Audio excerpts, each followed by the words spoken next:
और चलिए इस बीच रुक करेंगे एक बड़ी खबर का। हिंदी खबर पर इस वक्त की बड़ी खबर आपको बता रहे हैं। पंजाब के कैबिनेट मंत्री संजीव अरोड़ा गिरफ्तार किए गए। चंडीगढ़ से ईडी ने संजीव अरोड़ा को गिरफ्तार किया है। जल्द चंडीगढ़ से दिल्ली ईडी संजीव अरोड़ा को लेकर पहुंचेगी। बड़ी खबर हम आपको बता रहे हैं, जहां पर पंजाब के कैबिनेट मंत्री संजीव अरोड़ा को गिरफ्तार किया गया है। जल्द चंडीगढ़ से ईडी की टीम जो है दिल्ली लेकर संजीव अरोड़ा को आएगी। ये बड़ी और अहम जानकारी आप तक पहुंचा रहे हैं, जहां तक चंडीगढ़ से संजीव अरोड़ा की गिरफ्तारी हुई है, ये जानकारी निकलकर सामने आई है।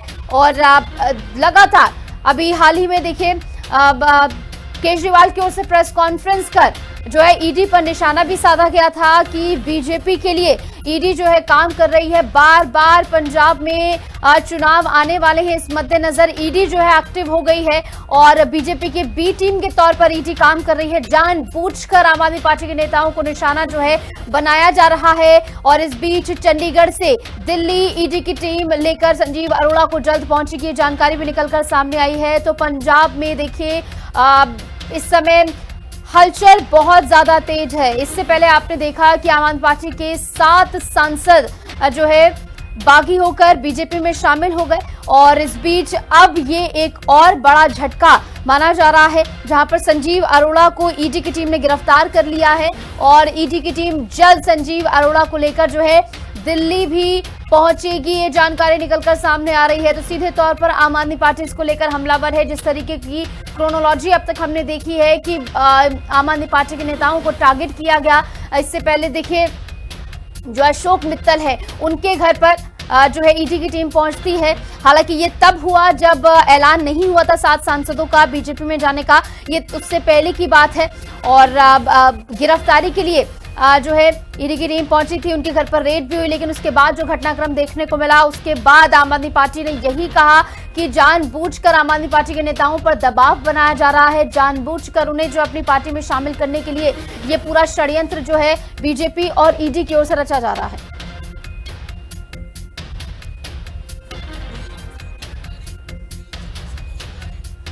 और इस बीच हमारे साथ हमारी सहयोगी जुड़ गए हैं, न्यूज रूम से हमारे साथ रितु भंडारी जुड़ गए हैं और इसी के साथ साथ केशव भी हमारे साथ जुड़ गए हैं। तो पहले केशव आपके पास हूं। केशव, फिलहाल ग्राउंड जीरो से क्या जानकारी निकलकर सामने आई? जल्द बताया जा रहा है ईडी की टीम संजीव अरोड़ा को लेकर दिल्ली भी पहुंचने वाली है। देखिए, बिल्कुल इस वक्त अगर हम जिक्र करें तो आम आदमी पार्टी के बड़े नेता संजीव अरोड़ा को जो है वो ईडी ने डिटेन किया है। और यह खबर निकलकर सामने आ रही है कि ईडी की टीम आगामी पूछताछ करने के लिए संजीव अरोड़ा को लेकर दिल्ली कूच कर सकती है। और जिस तरीके से अब से कुछ देर पहले दिल्ली के पूर्व मुख्यमंत्री रहे आम आदमी पार्टी के राष्ट्रीय संयोजक अरविंद केजरीवाल ने जमकर घेरा है और ये सवाल जरूर खड़े किए हैं कि लगातार एजेंसियों का दुरुपयोग करने का काम भारतीय जनता पार्टी कर रही है। और यही बड़ी बात है कि आरोप जो है वो निश्चित तौर पर भाजपा पर साफ तौर पर अरविंद केजरीवाल लगाते हुए नजर आ रहे हैं। अब इस पूरे प्रकरण को लेकर जो है वो एक दूसरे पर आरोप प्रत्यारोप लग रहा है। भारतीय जनता पार्टी के जो तमाम पंजाब के नेता हैं वो ये कह रहे हैं कि एजेंसी एक सामान्य प्रक्रिया का हिस्सा है जो वो कार्रवाई कर रहे हैं। लेकिन ईडी जो है वो संजीव अरोड़ा के अलग अलग ठिकानों पर लगातार छापेमारी कर रही थी। पिछले 24 घंटे में दिल्ली से लेकर चंडीगढ़ से लेकर अलग अलग जगहों पर ईडी ने छापेमारी की है।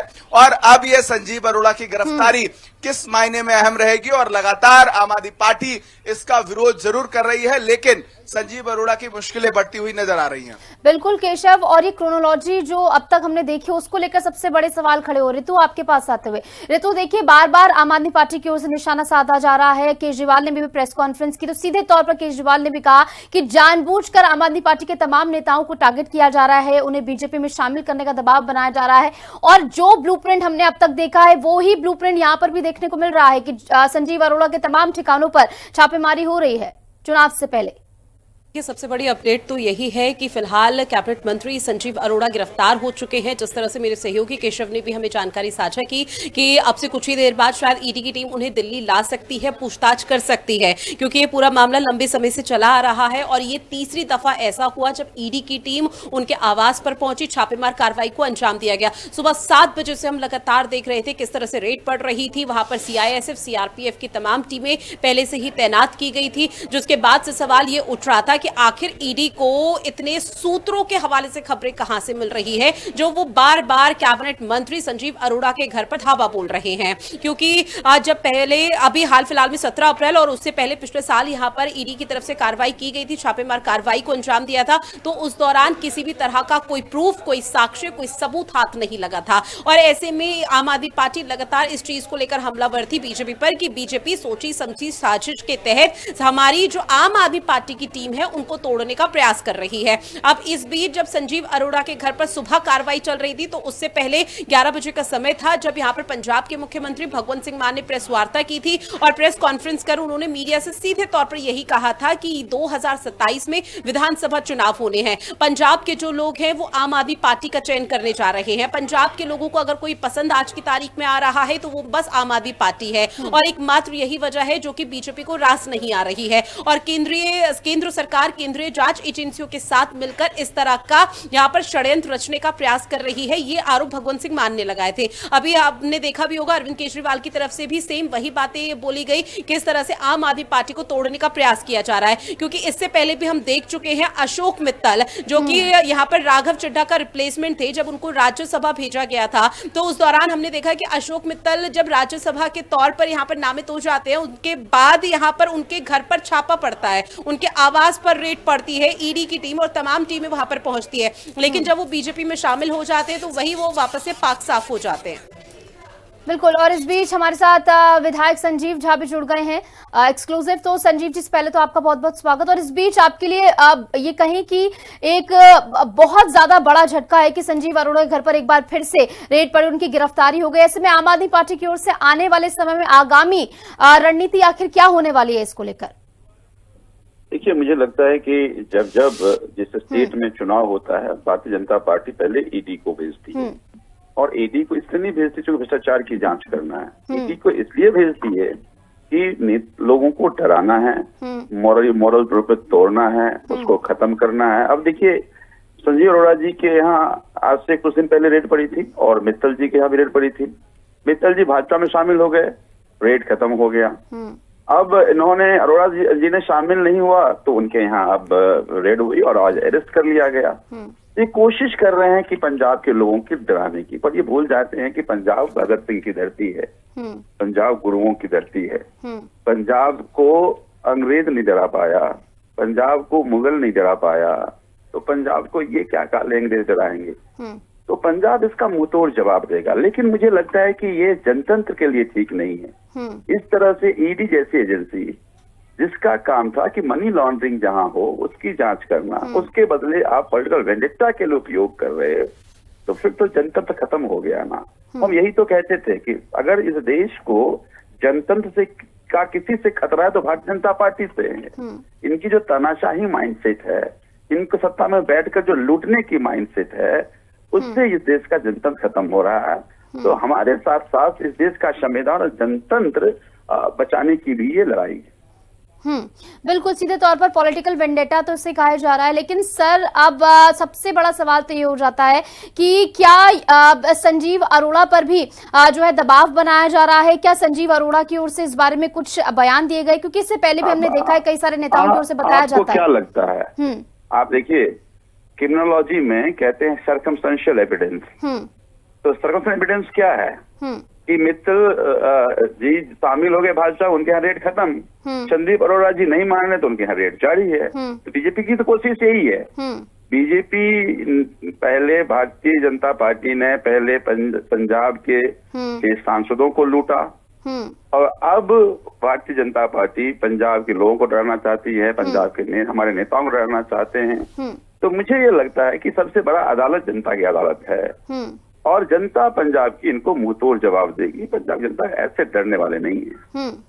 बिल्कुल संजीव जी, और ऐसा लगता है दिल्ली वाला ब्लूप्रिंट जो है पंजाब में यूज किया जा रहा है, क्योंकि हमने देखा है दिल्ली में कितना बड़ा खामियाजा केजरीवाल ने भुगता। आपने देखा कि दिल्ली हमारे सभी नेताओं को अरेस्ट कर दिया, प्रोपेगेंडा किया गया, फिर कोर्ट ने क्या कहा? कोर्ट ने कहा केस ही नहीं बनता है।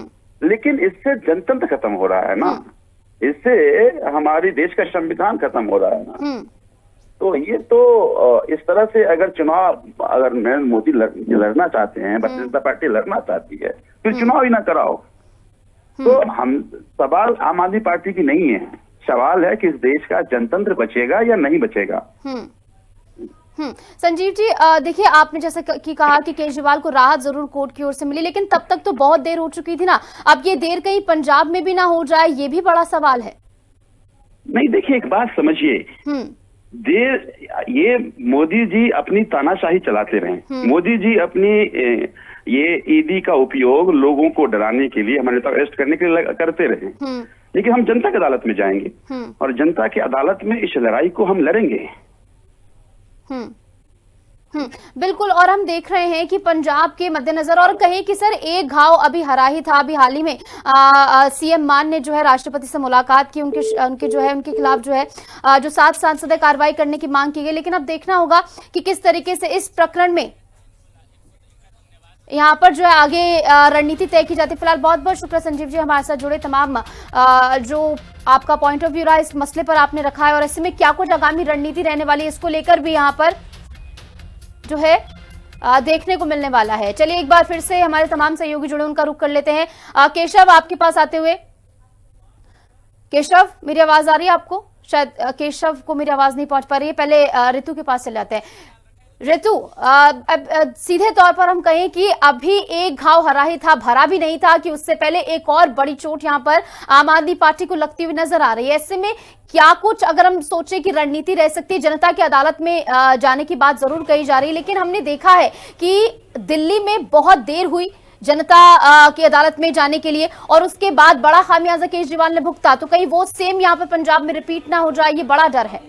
निश्चित तौर पर देखिए, आम आदमी पार्टी उस पैटर्न को रिपीट नहीं करेगी। दिल्ली में भले ही जनता की अदालत और आम जनमानस दिल्ली वासियों के बीच में जाने में उन्होंने देर जरूर कर दी, लेकिन उस पैटर्न को यहां पर नहीं अप्लाई करेंगे। वो इसलिए क्योंकि 2027 के विधानसभा चुनाव पंजाब में होने हैं, और बहुत ज्यादा जरूरी ये हो जाता है समझना कि पंजाब वासियों के दिल में आखिर है क्या। क्योंकि आम आदमी पार्टी की तरफ से, पंजाब के मुख्यमंत्री भगवंत सिंह मान की तरफ से लगातार ये कहा जाता है कि मैं जब आम जनमानस के पास बीच में जाता हूं, पंजाब वासियों के बीच में जाता हूं, तो उनका सीधे तौर पर कहना होता है कि उनका दिल अगर धड़क रहा है तो वो पंजाब सरकार के। इस बीच हमारे साथ विक्रमजीत पासी आम आदमी पार्टी के प्रवक्ता जुड़ गए हैं। तो विक्रम जी, अब आने वाले समय में क्या रणनीति रहने वाली है आपकी? क्योंकि सीधे तौर पर एक के बाद एक बड़े झटके आम आदमी पार्टी को लगते हुए नजर आ रहे। कितना भी पॉलिटिकल वेंडेटा इसे करार दिया जाए, लेकिन भारी नुकसान आम आदमी पार्टी को अब तक हुआ है इन मसलों में, ये भी नकारा नहीं जा सकता है।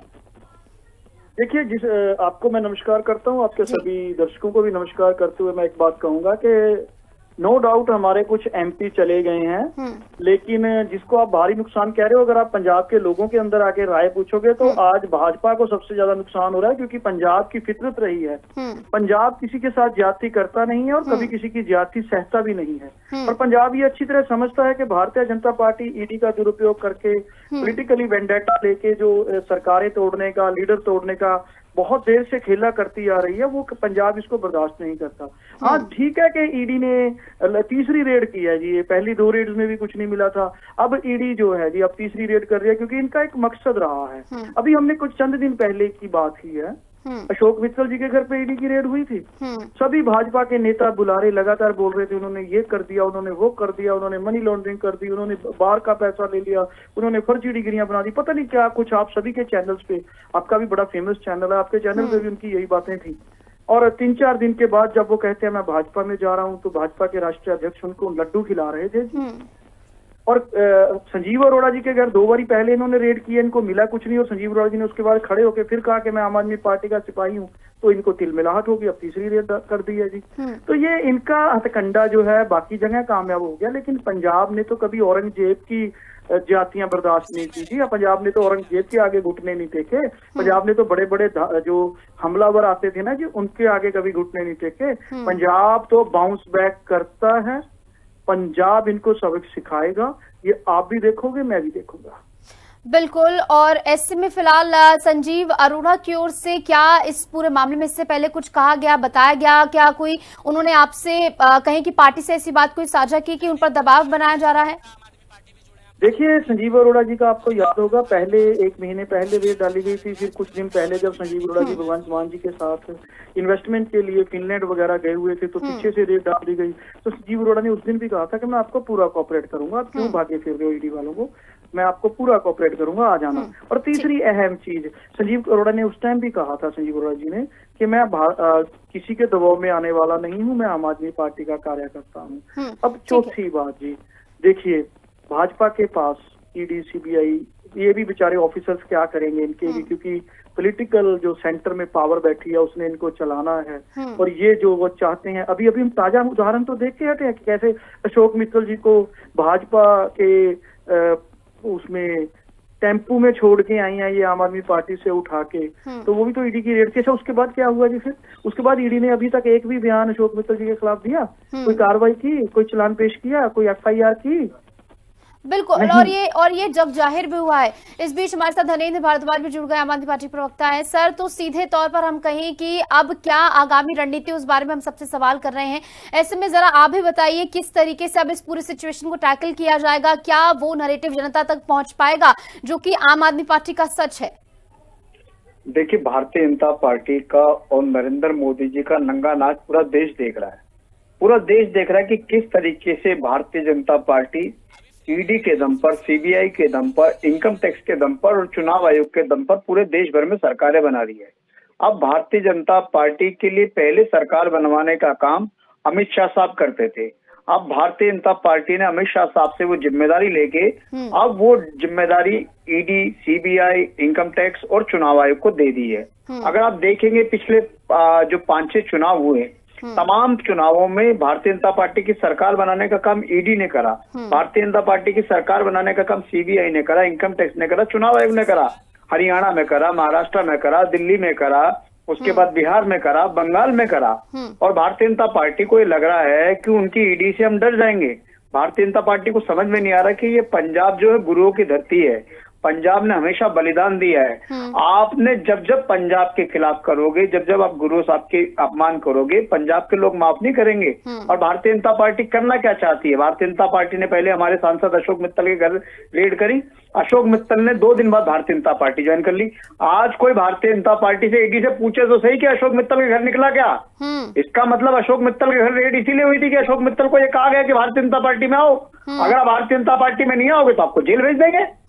ये भारतीय जनता पार्टी का है। आज संजीव अरोड़ा के घर में दोबारा ईडी क्यों गई? संजीव अरोड़ा पे दबाव डाला जा रहा है कि आप पंजाब की सरकार छोड़ो, पंजाब से मंत्री पद छोड़ो और भारतीय जनता पार्टी में आओ। भारतीय जनता पार्टी को समझना पड़ेगा कि ये इनका जो मॉडस ऑपरेंडी है, इसको पूरा देश समझ चुका है। और कम से कम पंजाब के लोग, कम से कम आम आदमी पार्टी के जो वॉलंटियर्स हैं, आम आदमी पार्टी का जो कार्यकर्ता, वो उनकी गिदड़ भक्तियों में नहीं आने वाला। और भारतीय जनता पार्टी को हम कहना चाहते हैं कि पंजाब ने पहले तो भारतीय जनता पार्टी को गलती से 2 विधायक दे दिए थे। इस बार पंजाब की जनता एक भी विधायक भारतीय जनता पार्टी को नहीं देगी। भारतीय जनता पार्टी की 117 सीटों पर जमानत जब्त होगी अगर भारतीय जनता पार्टी ने अपने व्यवहार को ठीक नहीं करा। और भारतीय जनता पार्टी को समझ लेना चाहिए कि पंजाब में हमारी भगवंत मान जी की लीडरशिप में एक गुड गवर्नेंस की सरकार चल रही है। हम पहली सरकार है जिससे हमने सारे वायदे पूरे करे हैं। हमने पिछली बार अपने घोषणा पत्र में जो जो वायदे करे थे पंजाब के लोगों से, सारे वायदे पूरे करे हैं। हर महिला को 1000 रुपए मिलना शुरू हो गया पंजाब के अंदर। पंजाब के अंदर हर परिवार में 300 यूनिट बिजली फ्री मिल रही है। पंजाब के अंदर हमने अच्छे स्कूल बना दिए, पंजाब के अंदर हमने अच्छे मोहल्ला क्लिनिक बना दिए, पंजाब के अंदर हमने लाखों बच्चों को रोजगार दिया है, पंजाब के अंदर किसानों की हमने आर्थिक स्थिति ठीक करी है, किसानों को मुफ्त बिजली दे रहे हैं। पंजाब के अंदर हमने बहुत कुछ करा है। और भारतीय जनता पार्टी की इन सब चीजों से पंजाब में भारतीय जनता पार्टी की नेगेटिविटी बढ़ रही है। और पंजाब के लोगों ने ये तय कर लिया है कि दूसरी बार भगवंत मान जी की लीडरशिप में, अरविंद केजरीवाल जी की लीडरशिप में पंजाब में आम आदमी पार्टी की सरकार बन रही है, पूर्ण बहुमत से बन रही है। भारतीय जनता पार्टी जितनी मर्जी नीचे हरकत कर ले, जितनी मर्जी नीचे चली जाए, लेकिन पंजाब के लोग आम आदमी पार्टी के साथ है, पंजाब की सरकार के साथ है, अरविंद केजरीवाल के साथ है, भगवंत मान के साथ है। भारतीय जनता पार्टी का ये जो घिनौना चेहरा और जो घिनौनी हरकत है, ये जो घटिया हरकत है, ये पंजाब में नहीं चलेगी, बंगाल में चल गई, महाराष्ट्र में चल गई, बिहार में चल गई, हरियाणा में चल गई, वहां चल गई, लेकिन पंजाब में नहीं चलेगी। और पंजाब में देखा है कि औरंगजेब भी इसी तरीके से पूरा देश फतेह करते करते जब पंजाब पहुंचा तो पंजाब की गुरु धरती ने, पंजाब के गुरुओं ने औरंगजेब को भी उसकी औकात दिखा दी थी नरेंद्र मोदी। बिल्कुल घनेन भाई, जाहिर तौर पर ये बड़ी बातें आपने कही हैं। और देखिए विक्रमजीत भी हमारे साथ मौजूद हैं, आम आदमी पार्टी के प्रवक्ता पंजाब से। विक्रमजीत जी, आपसे ये समझना चाहता हूं, क्या भाजपा के पास खुद का कैडर नहीं बचा है जो बाकी दलों में इस तरह की सेंधमारी हो रही है या फिर डराने और धमकाने की ये कोशिशें की जा रही हैं, जो आप आरोप लगा रहे हो सर? देखिए, भाजपा की आप सोच का यहीं से अंदाजा लगा सकते हो कि सुप्रीम कोर्ट के 4 जजेस तक को प्रेस कॉन्फ्रेंस करनी पड़ गई थी। और दूसरी बात, आपको याद होगा मध्य प्रदेश में लोगों ने भाजपा को नकार दिया था और उसके बाद इन्होंने धन बल का उपयोग किया, जो भी उपयोग किया, क्या कुछ किया, उसके बाद कितना अलोकतांत्रिक शब्द अमित शाह जी ने कहा था, खेला कर दिया। महाराष्ट्र में यही कुछ हुआ, कर्नाटका में यही कुछ हुआ। कहाँ नहीं करती भाजपा जनता पार्टी ऐसे इस्तेमाल ईडी और सीबीआई का और ऐसे। और एक चीज और बताइए, 25 के करीब प्रोमिनेंट लीडर्स पूरे देश में से जिनके खिलाफ ईडी सीबीआई इंक्वायरी शुरू करती है, कार्रवाई शुरू करती है, उनमें से 23 भाजपा में चले गए। 2015 में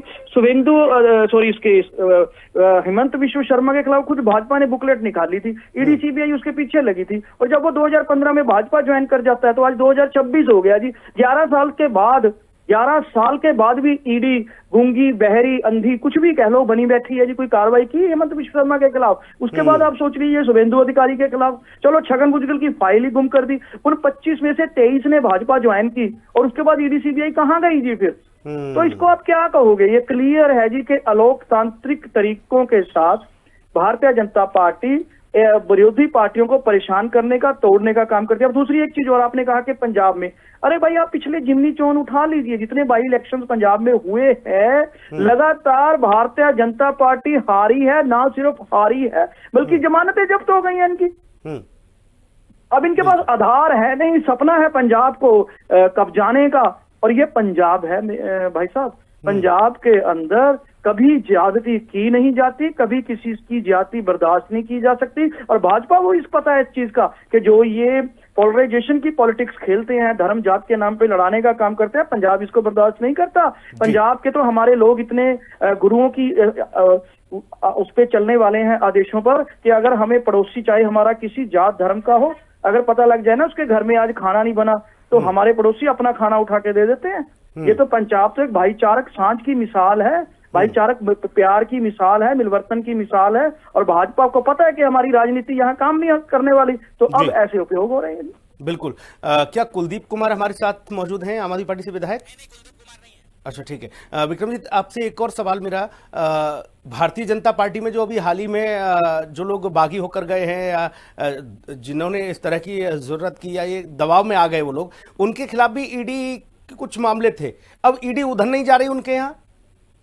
अब तो वो आंखों के तारे हो गए हैं ना जी। मैं एक बात अक्सर कहा करता हूं जी कि ईडी और सीबीआई भाजपा की आंख के तारे तभी तो चमकाते हैं भाजपा के सितारे।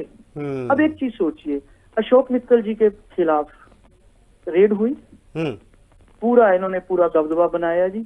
जिस दिन से अशोक मित्तल जी लड्डू खा के आए हैं भाजपा का, आप बताइए अभी तक उनके खिलाफ क्या हुआ जी? अभी तक इन्होंने अपनी जांच रिपोर्ट भी पब्लिश नहीं की। उसका सिर्फ 3 लोगों को पता है जी, या ईडी वालों को जी, या अशोक मित्तल जी को, या फिर ज्यादा से ज्यादा भाजपा की लीडरशिप को, कि क्या था, क्या मिला था, क्या नहीं मिला था। आज तक आपको या हमको कहीं पता बताया गया जी? चलो छोड़िए, आजकल हम या आप कहीं ढूंढ पाए कि छगन भुजबल की फाइल कहाँ है? अच्छा, 4 दिन पहले रवनीत बिट्टू जी क्या कुछ इल्जाम लगा रहे थे, कैट वॉक करवाऊंगा राघव चड्ढा जी की, राघव चड्ढा जी सबसे बड़े करप्ट हैं, राघव चड्ढा जी ये हैं, राघव चड्ढा वो है। और 4 दिन के बाद भाजपा के राष्ट्रीय अध्यक्ष उनके मुंह में लड्डू लगा रहे थे जी। तो कहाँ है वो करप्शन? अच्छा, 70,000 करोड़ चक्की पीसिंग, माननीय प्रधानमंत्री जी हैं हमारे नरेंद्र मोदी जी, विश्व गुरु। मैं तो कहूंगा विश्व छोड़ो, अब तो ये भी कह दो कि पूरे यूनिवर्सल के गुरु, मतलब जो और ग्रह हैं उनके भी गुरु कह लो चाहे। पर एक चीज तो बता दीजिए कि 2-4 दिन पहले आप कह रहे हो अजीत पवार 70,000 चक्की पीसिंग, और 2-4 दिन के बाद उसका आप हार डाल के स्वागत कर रहे होते हो जी। तो कहाँ है ईडी सीबीआई भाई साहब? आगे की रणनीति किस तरह की अब रहने वाली है आपकी? चूंकि आपको एक्सपोज कर रहे हैं भारतीय जनता पार्टी को लगातार, लेकिन क्या अपनी रणनीति में कुछ बदलाव लेकर आएंगे पंजाब में खास तौर पर आप? देखिए, मैं तो और एक्सपोज करता हूँ आपको जी। आपने देखा होगा कल अमन अरोड़ा जी को उलझाने की कोशिश की गई थी और मैंने फिर उसके ऊपर पीसी भी करी थी आप यकीन मानिएगा वो केस 2014 का निकला, जिसमें अमन अरोड़ा जी को आप उलझाने की कोशिश कर रहे हैं। उस वक्त ना आम आदमी पार्टी सरकार में नहीं था, अमन अरोड़ा जी। विक्रम जी रोकूंगा आपको। सोमनाथ भारती इस वक्त हमारे साथ जुड़ गए हैं, वरिष्ठ नेता आम आदमी पार्टी। सोमनाथ भारती जी, बहुत स्वागत आपका हिंदी खबर में। जी सोमनाथ भारती जी, विक्रम यहाँ पर देखिए साफ तौर पर ये देखने को मिल रहा है कि ईडी ने कार्रवाई वहां शुरू कर दी है, और जैसा आप लोग लगातार कह भी रहे थे कि अब पंजाब में ईडी के छापे देखने को मिलेंगे, और यहाँ कैबिनेट मंत्री को उन्होंने गिरफ्तार कर लिया है, संजीव अरोड़ा को, उन्हें दिल्ली लेके आ रहे हैं। किस तरह से देख रहे हैं इसे? देखिए, ये तो इनका सेट पैटर्न हो गया है जी। ईडी और सीबीआई और इलेक्शन कमीशन इनके अब कॉन्ट्रैक्ट किलर टाइप के हो गए भाजपा के। तो पहले ये भेजते हैं ईडी को, सीबीआई को, इलेक्शन कमीशन को ग्राउंड बनाने के लिए जी। किस प्रकार से और पार्टियों को कमजोर किया जाए। यही इसका इनका रहा है तरीका। पश्चिम बंगाल में भी यही तरीका रखा है और राज्यों के अंदर भी।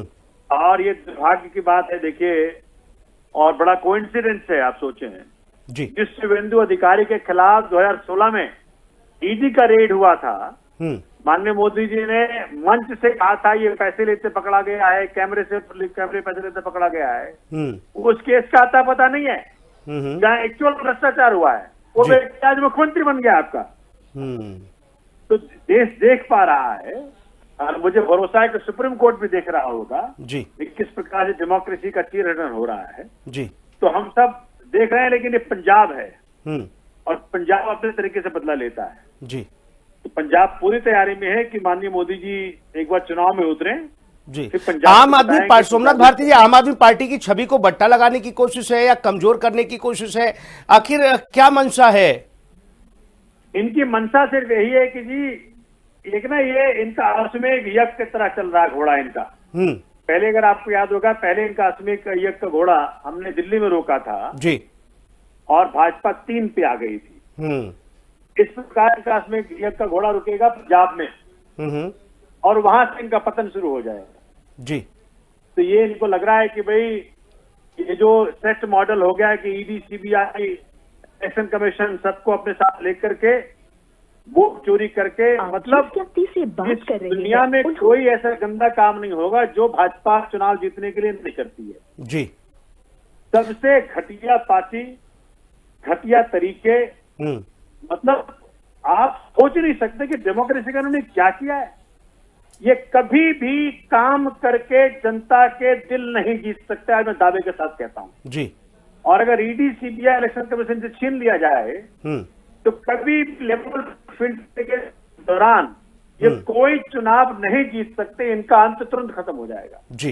पंजाब ने पहले भी आम आदमी पार्टी को ऊपर उठाया था, और पंजाब इस बार भी आम आदमी पार्टी को ऊपर उठा करके भाजपा को बताएगी जी। अच्छा, भाजपा के साथ साथ कांग्रेस भी लगी हुई इस काम में। कांग्रेस भाजपा की मुख्य या कैसे स्लीपिंग पार्टनर है, और इसी कारण से हमने बार बार ये बात कही कि कांग्रेस जब भाजपा की गलतियों पे आंखें मूंद लेती है जी। तो समझिए कि कांग्रेस ने अपना मुख्य समर्थन दे रखा है। लेकिन हम पहले भी समस्याओं से उभरे हैं, आगे भी उभरेंगे जी। पार्टी कैडर को किस तरह का मैसेज जा रहा है, आप लोग क्या मैसेज दे रहे हैं, और कैसे अपनी टीम को मजबूत और आगे करने के लिए तैयारी है सोमनाथ भारती जी? क्योंकि देखने को मिला कि इस तरह की जो आपके आरोप है ना सर, उनमें पुष्टि इसलिए हो जाती है क्योंकि ईडी के छापे पड़ते हैं और उसके बाद राज्यसभा के सांसद भारतीय जनता पार्टी के पाले में बैठ जाते हैं। मैं वही समझने की कोशिश कर रहा हूं सर आपसे कि आगे इस तरह की टूट फूट न हो। भाजपा कितने भी कोशिशें करे या ईडी कितनी भी कोशिश करे, आपके हिसाब से वो जाए नहीं पार्टी से, पार्टी मजबूती से खड़ी रहे, उसके लिए सर किस तरह की रणनीति? देखिए, जो कमजोर दिल के हैं जी, उनका तो मैं कुछ कह नहीं सकता, लेकिन 99% लोग आम आदमी पार्टी में उस दिल के हैं कि हो कुछ भी जाए, भाजपा किसी प्रकार से कोई भी दबाव आ जाए, किसी प्रकार से भाजपा यत्न करे, ये हमारे ऊपर अत्याचार करे, हम सच का साथ केजरीवाल जी का नहीं छोड़ेंगे जी। आपने देखा खुल्लम खुल्ला कि 15 अप्रैल को अशोक मित्तल साहब को भाजपा ने करप्ट माना, तब ईडी भेजा, और ईडी भेजते के साथ ही कुछ दिनों बाद भाजपा के जो राष्ट्रीय अध्यक्ष हैं नितिन नवीन जी, वो उनको गले लगा करके अपनी पार्टी में ले रहे हैं। तो ये क्या दर्शाता है? यही दर्शाता है ना कि भाई ईडी इनकी एक्सटेंडेड डिपार्टमेंट फॉर हो गया। जी। तो राजनीतिक अंग की तरह काम कर रही है, जैसे ना इनका बजरंग दल है, वैसे ही एक ईडी भी है, वैसे सीबीआई भी है। इसलिए इन चीजों से घबराने की जरूरत नहीं है, ये अपनी मौत खुद मारे जाएंगे। बिल्कुल, ये आरोप इसलिए भी और पुख्ता हो जाते हैं सोमनाथ भारती जी, क्योंकि एक तो यही कि ईडी के छापे पड़ते हैं तो उधर पाला बदल लेते हैं कुछ लोग, और साथ ही ये भी है कि जब पाला बदल लेते हैं उसके बाद ईडी की गाड़ी की स्टीयरिंग उधर नहीं होती, फिर वो उधर मूव नहीं करते हैं, वो दूसरी दिशा में निकाल देते हैं गाड़ी। इसीलिए मैंने माननीय उच्चतम न्यायालय से गुजारिश किया है कि आप ये देखें, अगर ईडी अनबायस तरीके से कहीं करप्शन का टैकल करना चाहे स्वागत योग्य है, लेकिन जब ईडी के मान लीजिए शुभेंदु अधिकारी देख लें, कभी खुले कैमरे पे पैसे लेते पकड़े गए, इसलिए वहां पे उन पे चार्ज हुआ था स्कैम में, आपको याद होगा। उसी प्रकार हेमंत बिस्वा शर्मा साहब जो आज इनके आसाम के मुख्यमंत्री हैं, उनपे भी सीबीआई रेड हुआ था, 2 लाख किताब निकालेगी थी करप्शन की। मतलब एक देख लें तो ऐसे कई उदाहरण है, प्रफुल्ल पटेल साहब का उदाहरण है, नवीन जिंदल का उदाहरण है, बहुत उदाहरण। तो ये ईडी का उपयोग इसलिए कर रहे हैं कि भाई, मतलब आपने सवाल पूछा बड़ा हास्यास्पद है कि भाई रेड के बाद जब भाजपा ज्वाइन कर लेता है वो व्यक्ति, तो केस का क्या होता है, वो केस कहाँ जाता है? अशोक मित्तल साहब के पास के ऊपर आपने रेड किया, तो अब केस कहाँ गया? आपने शुभेंदु अधिकारी पर रेड किया था, तो केस कहाँ गया?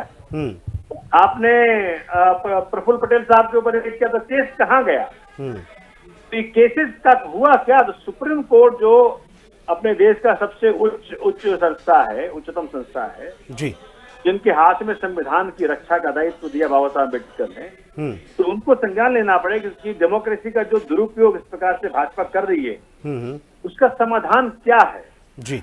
या हम होते रहने दें और सुप्रीम कोर्ट और भी जितने कोर्ट से सब चुपचाप बैठे रहें, जैसे महाभारत में द्रौपदी का चीरहरण हुआ था और बड़े से बड़े लोग बैठे हुए थे, पाप सब पर लगा, पाप के भागीदार सारे हुए थे।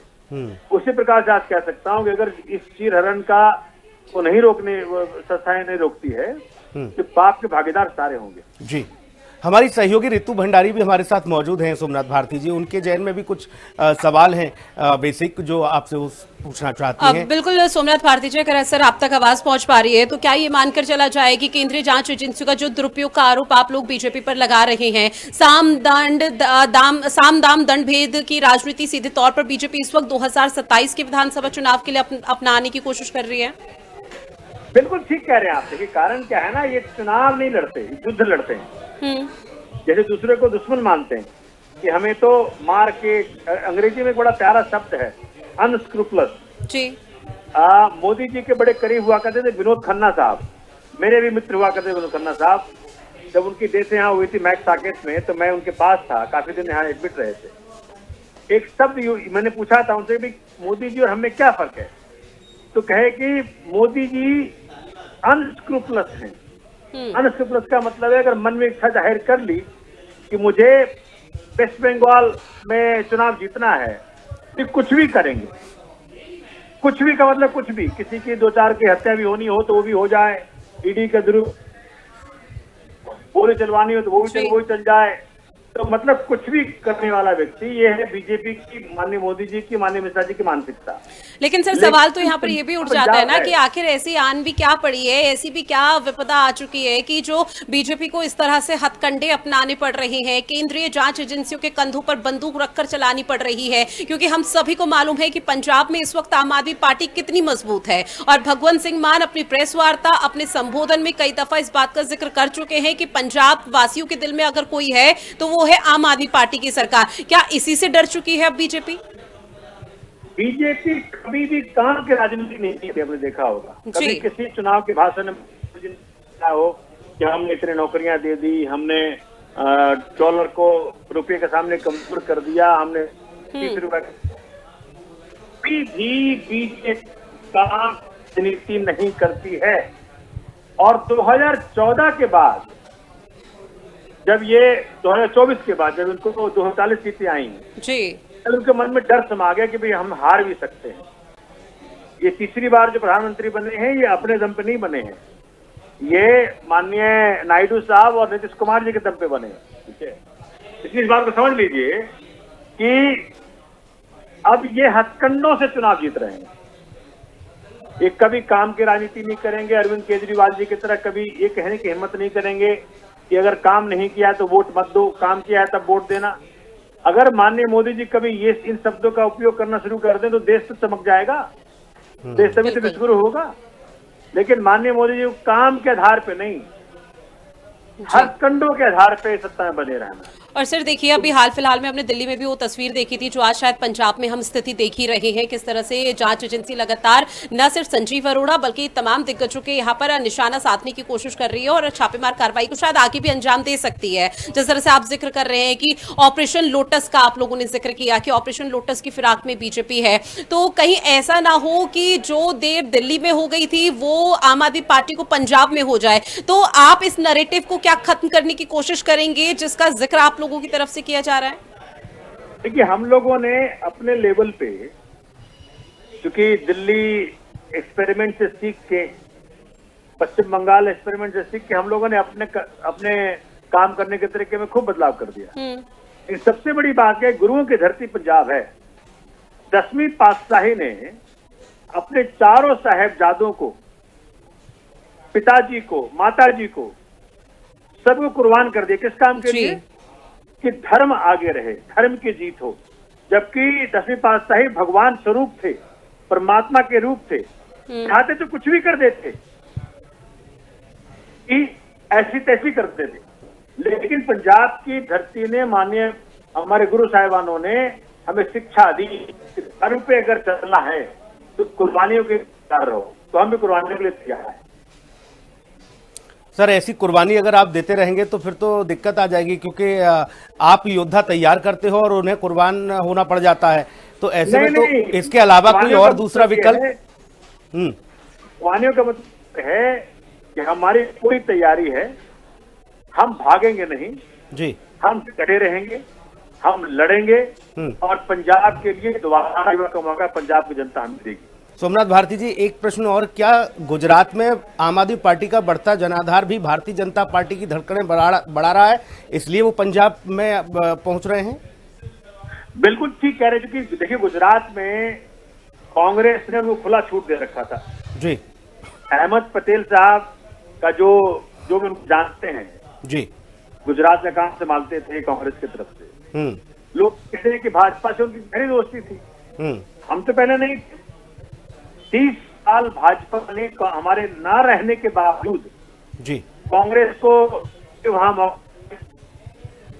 तो क्या है कि कांग्रेस भाजपा के लिए डर नहीं है, कांग्रेस को भाजपा मैनेज कर लेती है जी। लेकिन आम आदमी पार्टी जब से वहां गई है, तब से वहां आम आदमी पार्टी को जनता ने तवज्जो देनी शुरू कर दी, सीटें देनी शुरू कर दी, भाजपा को नकारना शुरू कर दिया। तब से भाजपा, क्योंकि भाजपा की गढ़ है, माननीय मोदी जी गढ़ है वो जी, तो वहां पे जो चैलेंज दिया है आम आदमी पार्टी ने, उससे इनकी हालत और पतली हो गई है और ये हमारे ऊपर और इस प्रकार के जो छद्म तरीके हैं हावी होने के, उसका दुरुपयोग करने लगे। सर, प्रश्न वही हो जाता है कि देखिए, ईडी की छापेमार कार्रवाई दिल्ली में जिस हिसाब से की थी, बड़े दिग्गज नेताओं को जेल तक में डाल दिया गया था, उसके बाद कुछ भी हासिल नहीं हो पाया था और सारा नैरेटिव ध्वस्त हो गया था। आप लोगों ने जबरदस्त तरीके से इन लोगों की छींचा लेदर भी की कि कैसे षड्यंत्र के तहत ये सारी चीजें हुई। लेकिन सर, चुनाव में तो देर हो जाती है ना, और राजनीतिक दलों के लिए तो सबसे महत्वपूर्ण चुनाव है, 27 नजदीक है, आपको चुनाव में जाना है, और ऐसे में आपका कैडर अगर इस तरह से षड्यंत्र का शिकार होता रहेगा तो फिर प्रश्न वही है, फिर कैसे संभाल पाएंगे आम आदमी पार्टी को?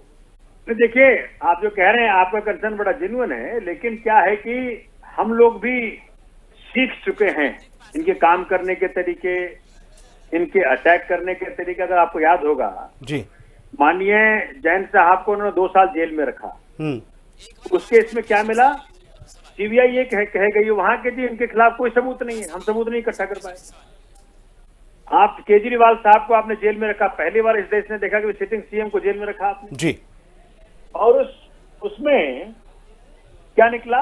598 पेज का जजमेंट है जिसमें कह रहे हैं कि उसमें कोई मुद्दा नहीं है, उसमें इतना भी मटेरियल नहीं है कि हम केस चला सकें। जी। तो कोर्ट भी देख रही है और जो ऊपर वाले कोर्ट है वो भी देख। जी। पूरा शराब घोटाला इनका एक स्कैम साबित हुआ। इस प्रकार से सरकार गिराने का स्कैम है शराब घोटाला। बिल्कुल। इस प्रकार से हमारे नेताओं को, अरविंद जी हो, मनीष जी हो, संजय जी हो, सबको उन्होंने जेल में रखा, जैन साहब हो। जी। तो जिस प्रकार से इन्होंने एक तरीका निकाल रखा है वो सब कुछ देख रहा है। जी। जनता भी देख रही है और पंजाब की जनता तो खास करके देख रही है। बिल्कुल। बहुत शुक्रिया सर, तमाम महत्वपूर्ण जानकारी आपने हमारे साथ साझा की। विक्रमजीत जी आपका भी बहुत शुक्रिया। धीरेन्द्र भाई आप हमारे साथ जुड़े, आपका भी बहुत धन्यवाद। केशव हमारे सहयोगी तमाम महत्वपूर्ण जानकारी वहां दिल्ली से दे रहे थे। ऋतु ने न्यूज रूम से तमाम महत्वपूर्ण जानकारियां साझा की। बहुत शुक्रिया ऋतु आपका भी। और इस बुलेटिन में इतना ही। खबरें लगातार जारी हैं, आप बने रहिए हिंदी खबर के साथ।